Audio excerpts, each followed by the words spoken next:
I was born in a small town near Des Moines, Iowa. People there still greet their neighbors with a quick wave. I remember myself as a little kid, sitting on the kitchen floor, watching my mother make the cake for my younger brother's birthday. He must have been around 5. She wore a white apron and sang a nursery rhyme while sprinkling colorful confetti. I asked if I could help, and she said, "Maybe next time." There was never a next time. On my birthday a few weeks later, there was only a store-bought cake and a silent dinner. My dad came home late, patted me on the shoulder and said, "Happy birthday, kid," before heading upstairs to watch TV. No balloons, no candles. I knew it meant more than it seemed. Caleb, that's my brother's name, was the son of the house. When he broke an old vase while playing, my dad laughed and said accidents happen. When I drew on the wall with chalk, I was grounded and couldn't leave my room. Time went by. When I went to college, a good one in Chicago, they barely showed up for graduation. My father said, "The road's too long for just a weekend." But when Caleb finished his community college, they drove for hours just to watch him walk across the stage. They posted photos, speeches, even wore t-shirts with his face on them. I watched it all online, laughing to myself, pretending it didn't hurt. After college, I moved to Colorado, got a job in digital design, and met Emily. She was the kind of person who asked, "Are you okay?" and actually waited for the answer. With her, everything started to make some kind of sense. I still talk to my parents sometimes. Short calls, holiday greetings, generic happy birthday messages. It was a lukewarm relationship, just stable enough not to explode. But the moment Caleb came up in conversation, I could feel the old weight settle back in. When Emily and I decided to get engaged, I thought, finally, there'd be something worth celebrating, something that was ours. We made a short guest list, close friends, co-workers, and a few relatives, including my parents and Caleb, purely out of politeness. We wanted something simple: food, music, laughter, the kind of night you remember for the long talks. I had no idea that invitation would cause so much trouble. When I moved to Colorado, I swore it would be a clean start. No revisiting my family's old stories, no trying to please people who had already decided to see me as small. I just wanted to live something that was mine. Emily and I had been together for almost a decade. We grew up in different towns but shared the same kind of childhood. Houses that were too quiet, parents who thought love meant paying the bills and not asking questions. It was her idea to throw the party. It was a Saturday afternoon. We were drinking coffee, looking out at the porch of our townhouse in Fort Collins. Emily said, "We could do something right here, small, intimate, just to mark the moment." I laughed and said, "With our luck, it'll rain. Then we'll dance in the rain." In the following days, we spent hours picking out lights, tablecloths, plates, songs. She insisted on taking care of the details, and I pretended to understand something about decoration. It was funny. I'd always hated parties, but this time was different. Maybe because, for once, the center of the celebration wasn't someone else. We made a short list. A few of her work friends, 2 of my co-workers, our closest neighbors, and my family. Their names stayed frozen on my phone screen for a few minutes before I hit send. It wasn't out of desire to include them. It was more of a gesture of civility, to avoid future criticism. 3 days later, my phone rang. It was my parents' house number, the old landline. I answered with a neutral tone. "Hello?"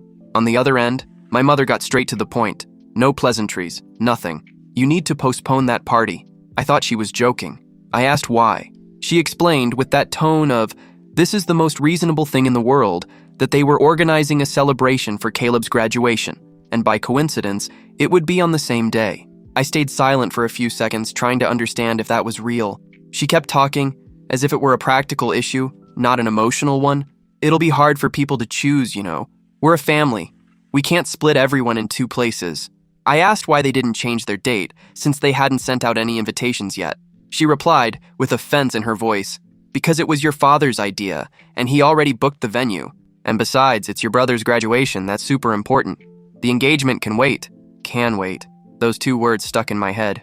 I just said, "Well, good luck with the party," and hung up. I got suspicious and called the venue where my mother said the party would be, and they told me the date was still available. Emily noticed something was wrong and asked what had happened. I told her everything. She stayed quiet for a few seconds before saying, "You're not really going to cancel our party, are you?" "Not for a second." The words left my mouth before the thought. It wasn't pride, it was exhaustion. I was tired of giving in, of bending just to avoid being called ungrateful. The next morning, while we had coffee, Emily showed me the confirmation email from the catering service. "Now it's official," she said. And I thought, let the consequences come. The following days felt like a series of calls I didn't want to answer. First my mother, then my father. Finally, Caleb himself. Each call started the same way, a tone of fake concern followed by a demand. You understand this will divide the family, don't you? It's not out of spite, son, but it'd be more sensible to reschedule. Dude, it's just an engagement. You'll get married anyway, right? The problem wasn't the coincidence of dates. It was the history. It was always me who gave in, who changed plans, who accepted being in the background. But this time, something felt different. Maybe it was Emily. Maybe it was just the desire to, for once, not be a side character in my own life. With each new attempt from them, my patience wore thinner. One Saturday morning, I put the call on speaker so Emily could hear. My mother was agitated. "You're not thinking clearly, Josh. It's your brother's graduation. He deserves this celebration." I took a deep breath before replying, "And I deserve to have something important to me respected." There was a short, heavy silence, the kind that comes right before judgment. Then she said the sentence that made me realize nothing would ever change. "You've always tried to compete since you were a kid." I looked at Emily. She shook her head as if to say, "It's not worth it." But inside, I was boiling. I spent the rest of the day ignoring calls. The phone vibrated until the battery died. On Monday, when I got to work, there were already messages from confused relatives. "Your dad said you picked the same day to cause trouble. Is it true you're trying to ruin Caleb's party?" I laughed, parked the car and sat there, trying to process the absurdity of it all. They were actually rewriting the story in real time, and people were believing it. By mid-afternoon, I got a call from my Aunt Lorraine, one of the few who still talked to me honestly. She said, "I just wanted to hear from you what's going on. Because, honestly, what your mom said sounds ridiculous." I explained everything from the start. She sighed and said, "Then don't change a thing. Those who want to see the truth will see it." The family group chat turned into an arena. Long voice messages with carefully measured pauses. My mother said I was breaking the family's spirit of unity. My father claimed I didn't know how to forgive, and that the venue had already been booked. And Caleb, in a message that sounded rehearsed, said, I wanted to turn everything into competition. They said I had deliberately chosen the same date, that my party was an act of revenge, that I wanted to sabotage my brother's happiness. Most people who really knew me understood that was absurd, but some started to doubt, and a few doubts are enough to corrode a reputation. Emily found me on the couch late at night scrolling through messages on my phone. "You don't have to read that, Josh. If I don't, they win?" She sighed. "This isn't a war. For them, it is. It was.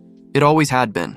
I sent a simple text to all the guests, no drama, explaining what really happened, that we'd picked the date first, that they had decided to overlap it, and that we weren't canceling anything. I ended it with, "You're free to choose. No guilt." At first, I thought that would be the end of it, but the next morning, my phone started buzzing nonstop with notifications. Cousins texting, "Now I get it." Aunts apologizing for believing my parents, co-workers laughing at the ridiculous story. For a moment, I felt a wave of relief. That night, Emily opened a bottle of wine and toasted with me. "You knew this would happen." I did. "And you still invited them." "Yeah." Part of me still thought we could be civil. "You still hope they'll change?" Maybe I did. Maybe I just wanted to see some different reaction. A minimal sign of real love. 2 days later, my mother called again. I picked up just to hear what she'd say. Her voice was calm, almost sweet. "Are you happy with what you've done? People are talking. Your aunt said you sent messages defaming us." I took a deep breath and said, "I just told the truth." There was a pause. Then she murmured something that made my skin crawl. "Then be ready for what comes next." She hung up before I could answer. Emily came up behind me and hugged me. Let them burn themselves out. But I knew that when my parents said, "Be ready," what came next was never light. And for the first time in a long while, I felt fear, not of losing my family, but of what they might do to protect the illusion that they had never done anything wrong. Update 1. On the day of our party, the apartment felt smaller than ever. Every corner was filled with someone laughing, eating, holding wine glasses or plates. The usually quiet living room was pure noise now. Music, laughter. I stood for a while, just watching everything, trying to understand if all that joy really fit inside us. From time to time, I looked toward the building gate. Part of me still expected to see my parents' car pull up, even if just to watch from a distance. But the gate stayed empty all night. People came up to me saying things like, "I heard what happened with your family, and honestly, you did the right thing." Not everyone would have the guts to stand their ground. "Your brother needs to grow up a bit, you know?" I smiled, replied with short phrases, changed the subject, but each comment left a mark, as if every word validated an old pain I had always doubted was real. Around 10 p.m., Emily asked for everyone's attention and raised her glass of sparkling wine. I just want to thank you all for being here. We don't have a perfect story, but we have one that's ours. She looked at me with that smile that always undoes me. I tried to say something, but only managed to mumble a thank you. People laughed. Later, when half the guests had already left, one of my co-workers came over with 2 beers. We sat on the floor of the balcony and he said, "You know, man, you look like you're finally breathing again." "Yeah, sort of." "No, seriously. Some people take their whole lives to break free from family. You just did it now, but there's still time." I stayed quiet. Emily was in the kitchen picking up plates and glasses. I hugged her from behind. "I think it worked out, huh?" "It did. Our way, it did." When I went to bed, it was already past midnight. I grabbed my phone. No calls, no messages from my parents. But at 9:35 the next morning, the intercom rang. The doorman's voice sounded cautious. "Mr. Thompson, there's a couple here saying they're your parents. They're insisting on coming up." I swallowed hard before replying, "Let them up." Emily, her hair loosely tied, appeared behind me, asking the obvious, "Who is it?" I didn't even have to answer. She looked through the side window curtain and saw their car down below, parked in front of the building. My father came in first, without waiting for an invitation. My mother followed right behind, with a forced smile. Caleb stood there, distant eyes. "Can we talk?" my father said, already sitting on the couch as if the place were his. I stayed standing. Emily crossed her arms, standing beside me. "Just say what you came here for." My mother took a deep breath. "You ruined everything, Josh. Do you know how many people showed up at your brother's party? Almost no one. Everyone went to your little party instead." The word little cut through me. They came because they wanted to. I didn't ask for anything. "You manipulated everyone." My father exploded, suddenly standing up. "You lie to people, play the victim, and still think you're the one being wronged." I tried to answer, but he stepped closer. The faint smell of alcohol on his breath confirmed what I already suspected. Caleb stood there, silent, looking at the floor. My mother kept talking, words tumbling over each other, accusing me, calling me jealous. Emily took a step forward and shouted, "Enough!" Her tone sliced the air like a blade. "You came in here without permission, yelling in our home. If you don't leave right now, I'll call the police." My father laughed humorlessly. "The police? Against your own family? Against anyone who invades my home," she answered. Her voice was steady. Mine wasn't. My whole body was trembling. Then my mother turned to Caleb and said, "Let's go, son. We've seen enough." But before leaving, she still had time to throw one last sentence at me. "One day you'll regret treating us this way." My father brushed past me, his shoulder hitting mine on purpose. He made sure to slam the door hard as they left. I stood there, facing the closed door. Emily came closer. "It's over," but I knew it wasn't. "They're not going to stop here," I said. Inside me was a strange mix. Anger, relief, and a sadness I couldn't name. I picked up my phone, blocked all 3 of them, one by one. But of course, their silence didn't last long. In the following days, the apartment felt like a different place. Emily came home from work in silence, and I pretended to be too busy to think about what had happened. Doing the dishes, fixing things that didn't need fixing, answering emails that could wait. Blocking my parents and Caleb was both the simplest and hardest thing I'd ever done. 3 taps on the screen, and done. It wasn't just cutting contact. It was silently admitting that there was no going back. The nights grew lighter. The phone stopped ringing. No drama, no explanations. That lasted almost a week. Until one Thursday morning around 10, the intercom rang again. The doorman's voice, once more. "Mr. Thompson, it's your mother. She's alone. Says she won't stay long." Emily looked at me. "No, I know, but maybe it's better to hear her out. Close the door for good, or open another wound." She said, "It's your call." I let her come up. She walked in without waiting for an invitation, looking around the apartment as if she were inspecting it. I sat on the couch. Emily sat beside me, silent. "I came alone," she began, in a voice too soft. "I want peace." I said nothing. "Your father overreacted that day, and so did I. But you and Emily disrespected us too, especially when she threatened to call the police. That wasn't necessary. You barged in yelling. What exactly would have been necessary?" My mother turned to me, ignoring Emily completely. "You need to control that attitude of hers. She's not really family yet, you understand? Things get resolved through dialogue. Not when that dialogue is an invasion." I knew it would be hard. "I came because I want to fix this, Josh. But we need mutual apologies. Then we can move on." "Mutual apologies? You want me to apologize for defending myself? For breaking with your family? For blocking us? You forced me to. And you still think I owe you an apology? Think carefully about what you're saying," she warned. If you keep this up, you'll end up alone. Mom, you lost me a long time ago. You're just realizing it now. She looked at me with anger and sadness all tangled together, as if deciding which emotion was more useful. So that's it? That's it. I want you to leave. Your father will be devastated. For a moment I thought she might cry, but she didn't. She straightened her shoulders, grabbed her purse, and walked to the door. Before leaving, she looked at Emily and said, "You're lucky you found someone who can put up with you." Emily replied, "I think he's the lucky one for escaping you." My mother left in silence. I didn't cry. That night before bed, Emily said, "I think she won't come back." I wanted to believe that, but part of me knew this was only a truce. Days later, overly polite messages arrived from Emily's parents, asking if everything was okay and if there was anything I wanted to explain. At first, I thought it was coincidence, just concern. But when they mentioned family misunderstandings and strange comments from outside, I understood what was happening. Emily listened in silence. We sat at the kitchen table, reading the email her mother had sent. "They went after my parents, Josh." "Looks like it." "And what exactly did they tell them?" "Everything. Or rather, their version of everything. The version where I was ungrateful, manipulative, aggressive. The version where Emily influenced me to despise my family.